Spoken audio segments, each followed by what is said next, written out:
¿Cómo estás, Camilo? Nuna y todo el equipo de ATP te saludan. ¿Qué tal, equipo? Buen miércoles para todos y todas. ¿Cómo va? ¿Cómo va? Camilo? Buen miércoles. Buen miércoles. Bueno, empecemos ¿por qué este podcast? ¿Por qué se te ocurrió hacer este podcast? Porque de historia de Rosario se sabe muy poco, se conoce muy poco. En la escuela, por lo general, se suele dar otro contenido que está muy vinculado a la historia porteñocéntrica, así se denomina, cómo a partir de la historia de Buenos Aires se explica, por ejemplo, la provincia de Santa Fe, o en este caso la ciudad de Rosario. Y después incluso la formación nuestra como historiadores muchas veces se deja de lado lo que es la noción de la historia regional y la historia local. Entonces, este podcast es una forma de hacer conocer la historia de nuestra ciudad, de Rosario, de la región también. Se vincula mucho con lo que es el proceso de la ciudad de Santa Fe y el crecimiento de la ciudad de Santa Fe y toda la provincia. Entonces es un mecanismo y un nuevo formato donde es utilizado en otras partes del país, pero que acá en nuestra región no era utilizado. Así que, como vos bien decías, Rosario es una ciudad que, a diferencia de otras, por ejemplo la ciudad de Santa Fe, Rosario no tiene fundación. De hecho, luego de lo que fue la mudanza del paso de un lugar a otro de la ciudad de Santa Fe, en el pago a una persona por el traslado de personas y de bienes, en ese mismo pago se le otorgan una serie de tierras que se llamó el pago de los arroyos, y ese fue el origen de lo que es y conocemos hoy en día como Rosario. Entre dos arroyos, Ludueña y Saladillo, es donde se terminó localizando la ciudad de Rosario y fue creciendo a lo largo de estos más de 2 siglos. ¿Que después eso es lo que se llamó Villa del Rosario? ¿O hubo un nombre intermedio? Eso se llamó Villa. Es así. En ese pago estaba, ahí, al no tener un fundador y una fundación exacta, en ese pago las hijas de quien era la persona, la responsable de esas tierras, crearon un oratorio en la parte sur de lo que es hoy la ciudad de Rosario, en la zona del Saladillo, y a partir de ahí la gente en el pasaje entre la ciudad de Santa Fe y la ciudad de Buenos Aires funcionaba de parador para rezar o funcionaba de parador para poder retomar y seguir y continuar la ruta. A partir de ahí empieza a haber un crecimiento de población durante décadas. Y es uno de los episodios muy importantes y gravitantes que está en el podcast, que se cuentan, que no se sabe y no se sabe absolutamente nada, es que en el momento en el cual nuestro país llevaba en todo lo que es la década de 1810, al final de 1810, para recordar, hubo todo un laboratorio político en ese momento donde hubo una primera junta, una junta grande, triunvirato, segundo triunvirato, directorio, formas de gobierno por parte de Buenos Aires que buscaban concentrar el poder, concentrar los recursos hacia otras provincias. Nosotros sabemos que nuestra provincia no adhería a lo que eran esos lineamientos por parte de la ciudad de Buenos Aires, y en esa disputa Estanislao López y quien estaba a cargo del directorio en ese momento en Buenos Aires entraron en un conflicto bélico. La ciudad de Rosario, en manos de Juan Ramón Balcarce, fue invadida, incendiada y saqueada en el año 1819. Son datos que no se conocen, es decir, en pleno conflicto bélico, Rosario fue incendiada por los ejércitos porteños. Tremendo. Camilo, te hago una pregunta, lo tocaste al brigadier. ¿Cuánto sentía el brigadier en aquel momento y qué relevancia tenía la figura del brigadier en Rosario? Porque siempre se habla como que el brigadier tuvo mucho más que hoy, geográficamente, lo que se conoce de La Bota, el centro norte de la provincia. Pero ¿qué relevancia tenía e influencia sobre esa pelea para que no sea el puerto único y la aduana única, capital federal, como hoy se conoce, y que Rosario sea la salida hacia el mundo? Rosario en ese momento era una ciudad constituida en sí. Es decir, Rosario era utilizado, servía, y el brigadier lo tomaba como una dinámica de defensa frente a la avanzada porteña, la salida inmediata al río, y después años anteriores, digamos, al ascenso del brigadier como figura clave en nuestra provincia, la creación de la bandera en la ciudad de Rosario, que después fue la ciudad de Rosario en 1812. Entonces todo lo que era el pago de los arroyos, o Villa del Rosario posteriormente, y posteriormente la ciudad de Rosario, decretada por el gobernador Crespo, en ese momento, imagínense que mientras Buenos Aires invadía, era para invadir la ciudad de Santa Fe, invadir el cabildo de Santa Fe, y pasaba por Rosario. Entonces Rosario tenía un lugar clave y estratégico en esa función de defensa, de cobertura, de información y de pasaje. Esa era la postura del brigadier en relación a lo que era esta zona.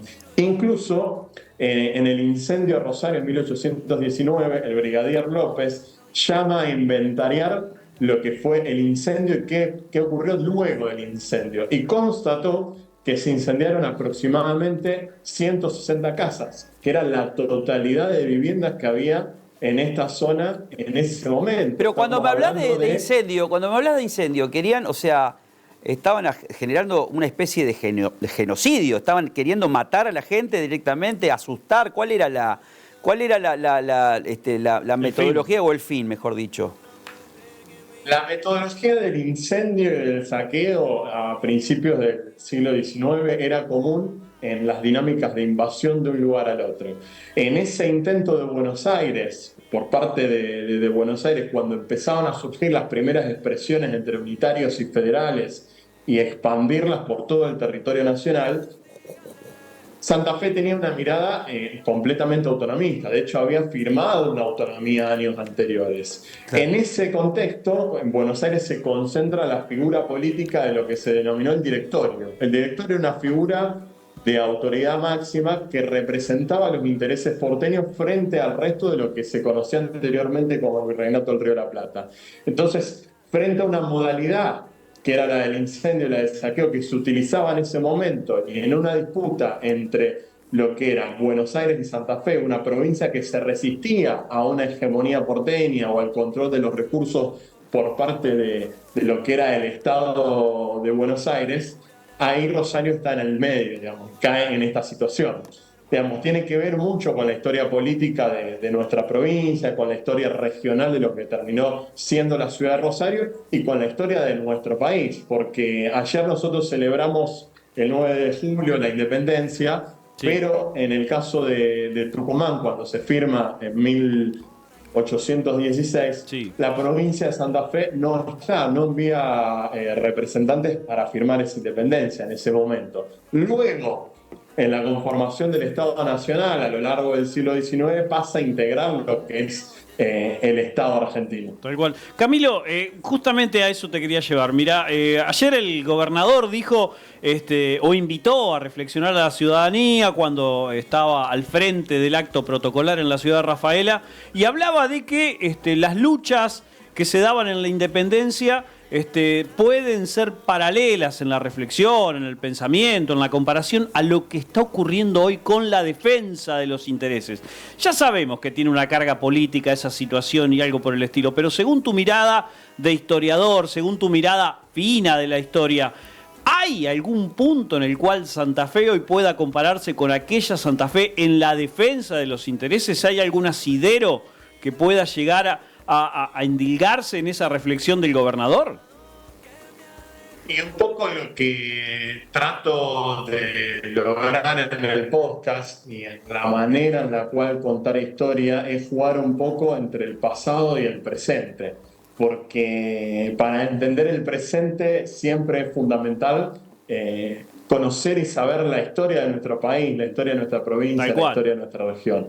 Entonces, de alguna manera, adentro del podcast, quien lo quiere escuchar, se va a encontrar un poco con ese juego de lo que pasa en la actualidad y lo que pasaba en ese momento. Uno coincide, obviamente, haciendo alusión a otro momento. Estamos hablando de más de 200 años de diferencias y por ahí muchas veces los intereses o las realidades son otras, pero hay cosas de la historia que se siguen repitiendo en la actualidad. Por ejemplo, recién hablábamos con el incendio de Rosario. Rosario tenía en ese momento aproximadamente 1.200 habitantes. En esos 1.200 habitantes había personas que eran más afines a una postura de Buenos Aires o a una postura del directorio, y había también personas o habitantes que tenían una afinidad con la figura de Estanislao López. El directorio en ese momento, el directorio porteño, arrasó con todo. Es decir, estamos hablando en un momento que se podría hablar que había una grieta y había disputa política al interior de lo que era Sí, una villa, que era la Villa del claramente. Rosario, y cómo había incluso una grieta y un gobierno central, lo que se proclamaba desde un lugar de centralidad, arrasó absolutamente con todo. Hoy en día tenemos discusiones, cuestiones de la seguridad, del boleto de colectivos, de la redefinición de recursos, de la coparticipación. Bueno, lo que debatía y que discutía Estanislao López y los gobernadores a lo largo de la historia de nuestra provincia tiene mucho que ver con esa mirada federal y con esa mirada Porteño donde centrista, como dijiste Buenos al Aires. principio. Sí, sí, totalmente. Camilo, habitualmente se dice, hay una corriente de pensamiento dentro de los historiadores que dicen que el revisionismo histórico no se puede ver si no es a través de la izquierda. Rosario, desde ese momento que estás narrando, ¿se puede conceptualizar hoy, sabiendo lo que es la izquierda, como justamente un pensamiento de izquierda, los intelectuales de aquella época y los tipos que ponían el cuero también? Pasa que la historia que conocemos, que incluso llega hasta hoy en día, que podemos denominarlo como la historia nacional, es una construcción de fines del siglo XIX que está formulada bajo la órbita de Mitre. Mitre, siendo presidente, lleva a construir y constituir lo que conocemos la historia de hoy en día. El pensamiento, el revisionismo histórico surge en la década del 20, del 30, 40 y 50, donde había una gran impronta de distintos sectores de izquierda que promulgaban revisar esa historia, pero todo lo que es, por ejemplo, lo que se plantea en el podcast, no lo estoy viendo, no sé si sigo en línea. Sí, te seguimos tranquilo, sí. Perfecto. Lo que es la historia del podcast no está pensado con una mirada de izquierda o de derecha, digamos, es contar la historia de los hechos que realmente ocurrieron y por qué nuestra historia no es contada como realmente ocurrió, porque de Rosario se sabe muy poco, se sabe Manuel Belgrano, los procesos de inmigración, cómo afectaron el crecimiento de la población a fines del siglo XIX. Después la ligación con el ferrocarril, el monumento a la bandera y no mucho más de historia. Y hay un montón de cosas que pasaron en estos 200 años de historia, más de 200 años de historia en esta zona, que son obviados. Dame nombres, a ver, haceme, a ver si rápidamente vamos a hacer un ejercicio, digamos, para que sea absolutamente interesante esto para la gente, sobre todo de Rosario, que nos está viendo, muy nutrida, digamos, la teleaudiencia de Rosario. Nos decís, a ver, ¿qué nombres son específicamente de Rosario en ese momento del podcast? Narrame, o sea, y nominame. Y la figura de Romero, que es la primera persona en la cual tiene una incidencia específica en lo que es el territorio de esta zona, quienes son otorgadas la concesión de tierras entre los dos arroyos, sus dos hijas, Juana y Francisca, quienes constituyen también el oratorio que luego hace crecer.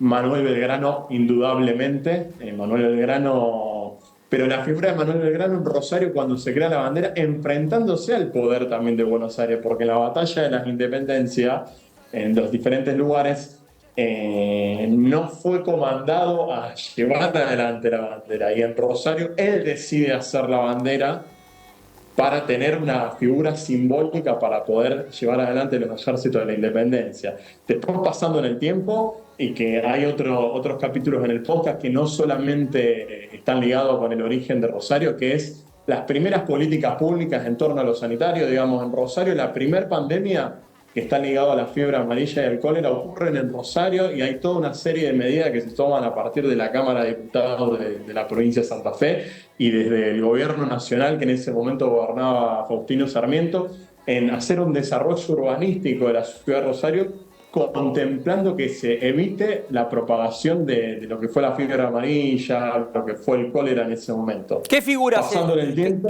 ¿qué figura resalta sobre la cuestión sanitaria? Porque el socialismo siempre ha dicho que uno de los pilares fundamentales ha sido el sistema de salud descentralizado de Rosario, ¿no? Con Wiener a la cabeza. ¿Qué había en ese momento? ¿Qué figura había en aquel momento, digamos, en Rosario sobre la cuestión sanitaria?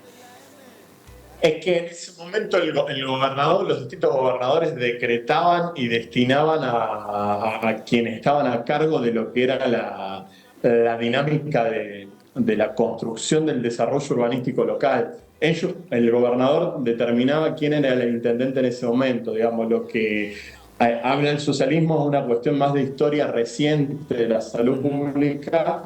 En el caso del siglo XIX, recién Rosario, imagínense que pasó de 2.000 habitantes a tener 20.000, 30.000 habitantes en el periodo de 20 años. Entonces, no hay una figura específica rutilante con nombre acá local, sino que eran definiciones que se tomaban desde lo que era la legislatura de Buenos Aires, o sea, el gobierno nacional con Rosario que estaba creciendo, y del gobierno provincial para Rosario en este mismo sentido, para que no se propague, en este caso, el cólera y la fiebre amarilla. También tenés otras instancias que son los primeros clubes en el país que están, que hoy en día está Plaza Jubel, que es de la década del 60, que vino a través de un buque para lo que fue el desarrollo de los primeros olas inmigratorias, inmigrantes ingleses. Crearon un club que funcionaba en un momento en la Escuela San José, que es una escuela muy tradicional de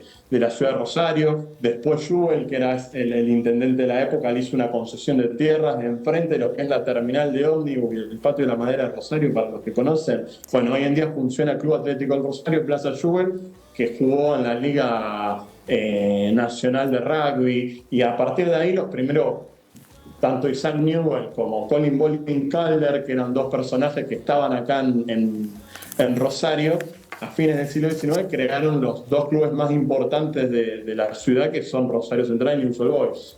Claro. Camilo, te agradecemos mucho tu tiempo, y para cerrar, preguntarte cómo te encontramos en este podcast, que supongo en Spotify podemos encontrar seguramente, y cuántos capítulos tiene más o menos para ir organizándolo. Hoy en día hay 12 capítulos que tratan y abordan la historia, que van con distintos ejes temáticos, y con esos ejes temáticos vamos jugando un poco pasado, presente y reflexionar también algunas cuestiones del futuro. Me pueden encontrar con mi nombre y apellido, Camilo Scaglia, en Spotify. Ahí aparecen todos los capítulos, y a medida que vayan pasando las semanas iremos teniendo invitados, tocando distintos temas, y también dejamos abierto a la comunidad cualquier tipo de tema que no, se les y vamos a ocurra. hacer lo siguiente. Un aporte desde este programa es que lo analicen los concejales de la ciudad de Rosario. Me voy a encargar exclusivamente de esto, para que lo analicen justamente tu material muy bien detallado sobre la historia de Rosario, para que lo impulsen como de interés municipal. Realmente es importante esto, es importantísimo. Bueno, buenísimo, es importantísimo saberlo, y por ahí conocemos, como te decía, más historia de otros lugares que la historia propia. Así que siempre es enriquecedor. La relación que tenemos entre Santa Fe y Rosario es muchísimo más fuerte de lo que a veces nos hacen creer. Así que hay que seguir enriqueciendo eso. Abrazo enorme, Camilo, muchas gracias. No, gracias a ustedes, un abrazo.